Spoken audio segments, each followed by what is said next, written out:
যাই হোক বাদ দাও, বেলা অনেক হয়ে গেছে, তুমি বাবুরে গোসলটা করাই নাও। আমি এদিকে মারে ডাইকা নিয়ে আসি, মা ইসা বাবুরে খাওয়াই দিব। আর খবরদার বাবুরে কিন্তু আর কোনো কিছু খাওয়াইতে যাও না, আর সাবধানে বাবুরে গোসলটা করাও। জান জান, এমন ভাবে বলতেছেন, আমি কিছুই বুঝি না। আমি এখন বাচ্চা না, আমি সবকিছুই বুঝি। বাচ্চারে যে গোসল করাইতে বললাম, না জানি বাচ্চারে নিয়ে কি অঘটন ঘটায়। চাই তো আমি দেখে কি করতেছে।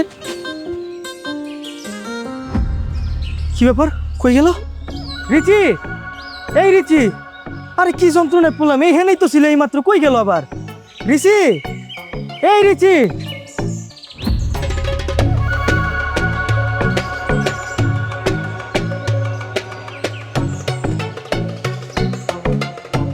কিরে তুই পাগলের মতো আপনি কই যাইতেছস? আর ভাবির আপনি ডাকতেছস কি লেগে তুই? আরে যাইতেছি একটা কাজে, তা তুই হঠাৎ আমগো এদিকে কি মনে করে? জরুরি কিছু কবি নাকি? হ্যাঁ একটু জরুরি আর কি, তোর বাড়িতেই যাইতেছিলাম। আমাকে ওই যে মোল্লাপাড়া মাঠটা আছে না,